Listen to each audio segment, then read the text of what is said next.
नमस्कार मंडळी. आज आपण सुप्रसिद्ध अभिनेत्री रंजना देशमुख यांच्याबद्दल काही खास गोष्टी जाणून घेत आहोत.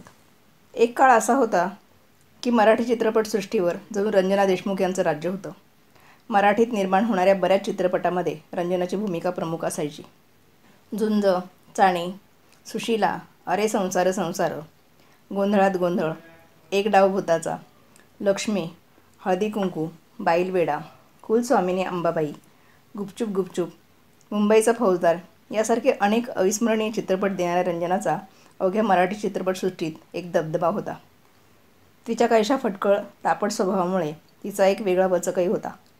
पण वरवर स्पष्टवक्ती वाटणारी रंजना गरजू लोकांना न बोलता सरळ हसते, मदत करत असे. हे फारच थोड्या लोकांना माहीत असेल. 1984 साली पंतप्रधान इंदिरा गांधी यांची हत्या करण्यात आली.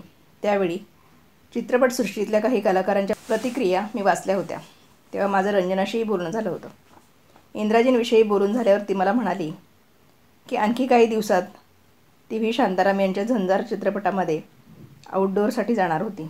ती परत आली की भेटायचं आमचं ठरलं होतं. इंदिराजींच्या हत्येनंतर सगळ्या देशभरात दंगल उसळली होती. तू सारखी सगळीकडे फिरत असते, जरा काळजी घे, नीट राहा, रंजना पुन्हा पुन्हा मला बजावत होती. दुर्दैवाची गोष्ट अशी की त्या आउटडोअर शूटिंगच्या वेळी रंजनाच्या गाडीला भीषण अपघात झाला. प्राथमिक उपचारानंतर रंजनाला मुंबईच्या बॉम्बे हॉस्पिटलमध्ये हलवण्यात आलं. मी तिला भेटायला गेले होते. तेव्हा खरं तर कोणालाही तिला भेटायची परवानगी नव्हती. आउटडोअरहून आले की भेटू असं रंजना म्हणाली होती. पण अशा परिस्थितीत आमची भेट होईल याची मी कल्पनाही केली नव्हती. रंजनाला जबर दुखापत झाली आहे एवढंच कळलं. पण त्याची तीव्रता मात्र रंजनाला प्रत्यक्ष बघितल्यावर लक्षात आली. समोर हॉस्पिटलच्या बेडवरती दिसत होती. रंजना नव्हतीच जणू. डोक्यापासून पायापर्यंत बँडेज लपेटलेलं. तिचा नुसता चेहराच दृष्टीस पडत होता.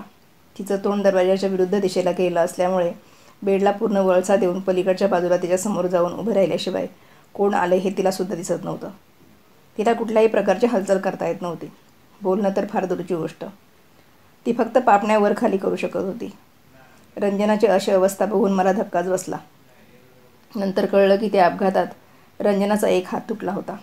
पण त्याहीपेक्षा वाईट गोष्ट म्हणजे तिच्या पाठीच्या कण्याला इतका जबरदस्त मार लागला होता की खांद्यापासून पायापर्यंत तिचं सगळं शरीर कायमचं लुळं पडलं होतं.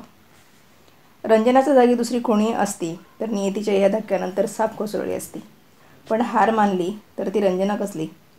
तिने जिद्दीने नियतीला टक्कर द्यायचं ठरवलं आणि मग सुरू झाली विविध प्रकारच्या उपचारांची एक न संपणारी मालिका. शरीराच्या वरवरच्या जखमा भरल्यानंतर रंजनाला वरळीच्या हाजी अली रिहॅबिलिटेशन सेंटरमध्ये ठेवण्यात आलं. आता ती निदान बोलू तरी शकत होती.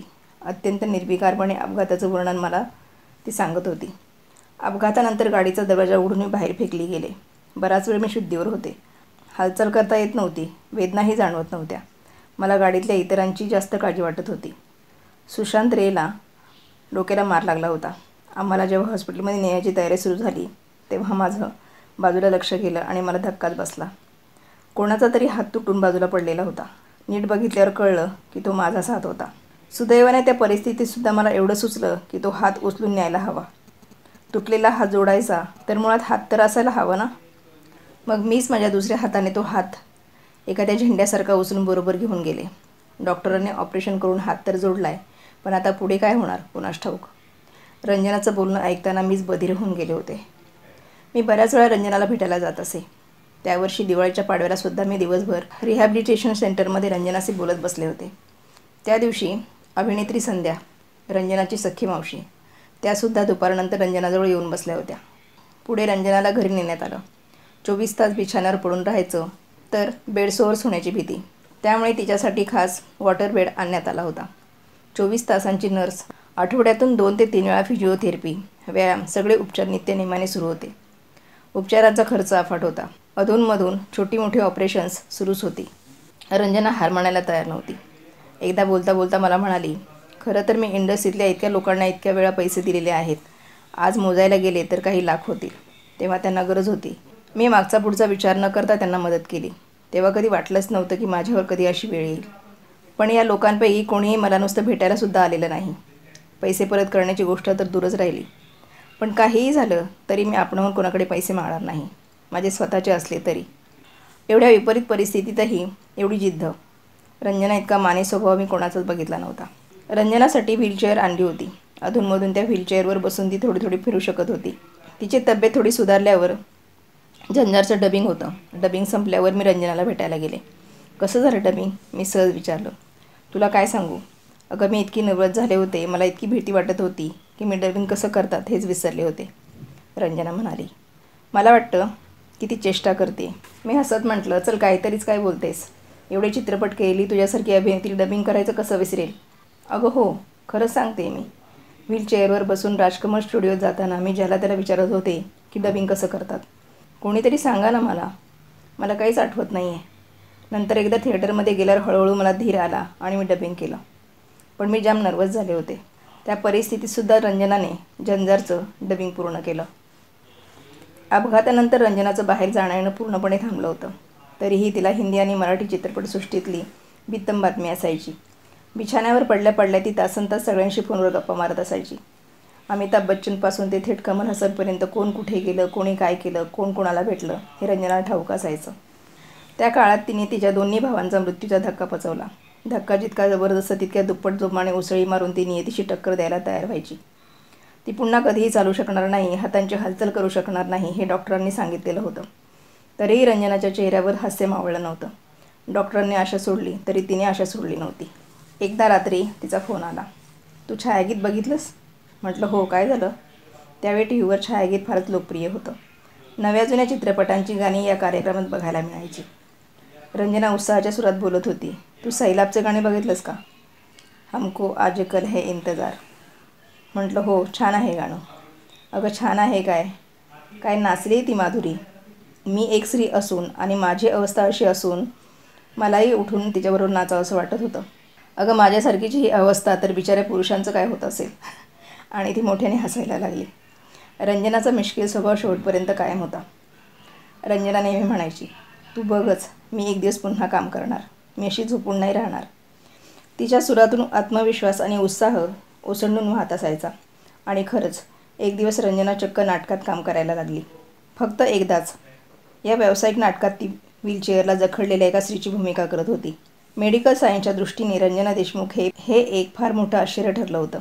आपल्या प्रबळ इच्छाशक्तीच्या जोरावर रंजनाने तिचे शब्द खरे करून दाखवले होते. ठाण्याच्या गडकरी रंगायतमध्ये रंजनाच्या नाटकाचा प्रयोग असताना मी तिला भेटायला गेले. तिच्या चेहऱ्यावर विजयी हास्य होतं. बघ, मी सांगितलं होतं की नाही मी पुन्हा काम करणार म्हणून, ती हसतच म्हणाली. पण एवढ्यावरती थांबली तर ती रंजना कसली. आता तिला सिनेमॅटोग्राफी शिकण्याचे वेध लागले होते. व्हीलचेअरवर बसून छायाचित्रण करणारी मी पहिली कॅमेरा वुमन असेन. रंजनाने खरंच घर बसल्या सिनेमॅटोग्राफीचा अभ्यास सुरू केला. रंजना तिचे ते शब्दसुद्धा खरे करून दाखवेल याविषयी माझ्या मनात जरासुद्धा शंका नव्हती. 3 मार्च 2000 मी काही कामासाठी गोव्याला गेले होते. काम संपल्यावर मंगेशीचं देऊळ आणि शांतादुर्गेच्या देवळात मी गेले. संध्याकाळची वेळ होती. देवळाच्या आवारात फिरताना मला अचानक रंजनाची आठवण झाली. मागचा पुढचा काही संदर्भ नसताना एकदम रंजना का आठवावी, मला खूप आश्चर्य वाटलं होतं.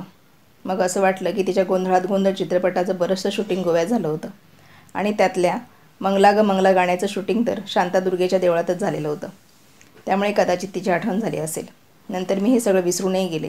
दुसऱ्या दिवशी सकाळी गोव्यात पेपर विकत घेतला तर पहिल्या पानावर ठळक अक्षरात बातमी होती. नामवंत मराठी अभिनेत्री रंजनाचं निधन. माझा विश्वासच बसेना. ती गेली त्याच दिवशी नेमकी मला तिची आठवण का झाली असेल. याला खरंच योगायोग म्हणायचा का? मुंबईत नसल्यामुळे मला तिचं शेवटचं दर्शनसुद्धा घेता आलं नाही याची माझ्या मनाला मात्र कायमची चुटपुट लागून राहिली. रंजना आयुष्यभर ताठमानेने जगली. ताठमानेने तिने या जगाचा निरोप घेतला. तिच्या मानी जिद्दी स्वभावाला, प्रबळ इच्छाशक्तीला आणि नियतीशी टक्कर घेण्याच्या झुंजार वृत्तीला भावपूर्ण सलाम.